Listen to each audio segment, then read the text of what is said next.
আল্লাহ পাক কি জন্য সৃষ্টি করলেন এই মহাবিশ্ব? এটা একটা ভালো প্রশ্ন। নিছক খেলার ছলে সৃষ্টি করেছেন? আল্লাহ পাক কি জন্য সৃষ্টি করতে গেলেন এই মহাবিশ্ব? উত্তর হচ্ছে ভালোবাসা। আল্লাহ পাক তার সৃষ্টিকে ভালোবাসেন। আল্লাহ রাব্বুল আলামিন তার মাখলুকদেরকে ভালোবাসেন এবং তিনি চেয়েছেন যেন আমরাও তাকে ভালোবাসি। আল্লাহ রাব্বুল আলামিন চেয়েছেন যে আমরাও যেন তাকে ভালোবাসি। আল্লাহ রাব্বুল আলামিন এর কাছে 100 ভাগ রহমত বা ভালোবাসা এবং দয়া আছে, যার মধ্যে 1 ভাগ, মাত্র 1 ভাগ তিনি পুরো মহাবিশ্বে ছড়িয়ে দিয়েছেন। সমস্ত সৃষ্টির মধ্যে এই 1 ভাগ ভালোবাসা বিরাজ করছে।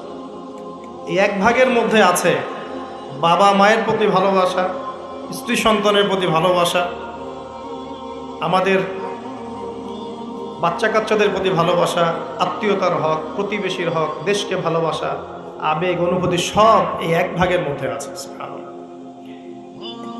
এই পুরো মহাবিশ্বে যত মহব্বত আছে এটা 1%, 1% মাত্র। আর এই 1 ভাগ ভালোবাসার জন্য আমরা কি করছি সেটা আমরাই বুঝতে পারছি। আর বাকি যে 99 ভাগ রহমত, দয়া, ভালোবাসা, এটার কথা আল্লাহ পাক বলেছেন, এটা দিয়ে আল্লাহ পাক কিয়ামতের দিন তার বান্দাদের প্রতি রহম করবেন ইনশাআল্লাহ।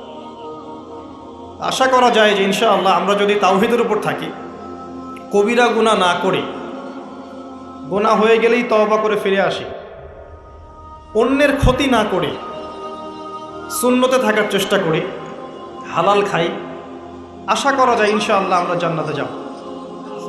এটা এত কঠিন কিছু হবে না ইনশাআল্লাহ তাআলা। শর্ত হচ্ছে তাওহীদ, আল্লাহ পাকের একত্ববাদ, হালাল রিজিক, তার নবীর সুন্নত এবং দ্বীনটাকে পরিপূর্ণরূপে গ্রহণ করা।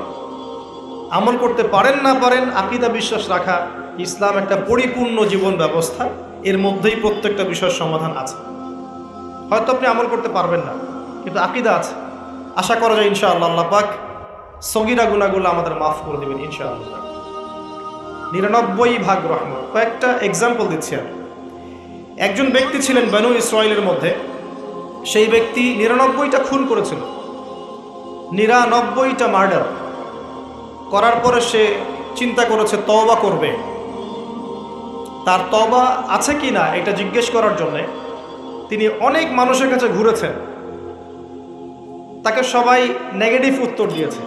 এক পর্যায়ে গিয়ে সে একজন আবেদকে জিজ্ঞাসা করেছে, আবেদকে যে বেশি বেশি ইবাদত করে। আবেদ কিন্তু সেই ব্যক্তি নয় যে আলেম। কথা বুঝতে পারছেন? আলেম তার কাছে জ্ঞান থাকে এবং জ্ঞান অনুযায়ী সে আমল করে, আর আবেদের কাছে খুব একটা বেশি জ্ঞান থাকে না, কিন্তু সে ইবাদত করে। এই আবেদকে সে জিজ্ঞাসা করেছিল, আমার কি তওবা হবে? সে আবেদ বলেছিল যে তুমি 99টা খুন করেছো, তোমার কিসের তওবা? তো সে ব্যক্তি এই আবেদকেও খুন করে 100টা মার্ডার পূর্ণ করেছিল। এরপরে তার মধ্যে আবার তওবার চেতনা আসে। তাকে জানানো হয় অমুক জায়গায় একজন আলেম আছেন, তার কাছে গিয়ে প্রশ্ন করো, তিনি উত্তর দিবে। সে আলেম তাকে জানালো যে হ্যাঁ, তোমার তওবা করার সুযোগ আছে, তুমি খালেস অন্তরে আল্লাহর কাছে তওবা করতে পারো, আল্লাহ চাইলে তোমাকে মাফ করতে পারো। এবার সে তওবা করলো, করার পরে কি করতে হবে পরামর্শ চাইলো। আলেম তাকে বলল, তুমি এই এলাকা থেকে চলে যাও, অনেক দূরে হিজরত করো, যেখানে যাতে করে আগের হিস্ট্রির সাথে তোমার কোনো সম্পর্ক না থাকে, আগের জীবনের সাথে তোমার সম্পর্ক না থাকে, নতুন জীবন গঠন করো। সে যেতে যেতে রাস্তায় মারা গেল এবং আল্লাহ রাব্বুল আলামিন জান্নাতের ফেরেশতা এবং আযাবের ফেরেশতা দুজনকেই পাঠালেন। এই দুজন ফেরেশতা তারা তার আত্মাকে নিয়ে ঝগড়ায় লিপ্ত হল, কে তার রূহটা কবজ করবে, কে তার রূহটা নিয়ে যাবে। আর আপনারা জানেন, যদি রূহটা নিয়ে যায় আযাবের ফেরেশতা, তার মানে কি? আর ফয়সালা কি? জাহান্নাম। জান্নাতের ফেরেশতা নিয়ে গেলে ফয়সালা জান্নাত ইনশাআল্লাহ। তো আল্লাহ রাব্বুল আলামিন এখানে একটা কৌশল করলেন। আল্লাহ পাক রাস্তাটাকে লম্বা করে দিলেন। সে তওবার জন্য যতটুকু এসেছিল এই রাস্তাটাকে আল্লাহ পাক লম্বা করে দিলেন, ওই রাস্তার চেয়ে যে রাস্তার থেকে সে যাচ্ছিল। আল্লাহ পাক কৌশল করে তাকে মাফ করে দিলেন। আল্লাহ পাক ফেরেশতাদেরকে বললেন, রাস্তাটা পরিমাপ করে দেখো, কোন রাস্তার পরিমাপটা বেশি, সে যেখানে যাচ্ছিল সেটা না তওবার রাস্তা। তওবার রাস্তার লম্বা বেশি দেখালো, এতে করে আল্লাহ পাক তাকে মাফ করে দিলেন। আলহামদুলিল্লাহ।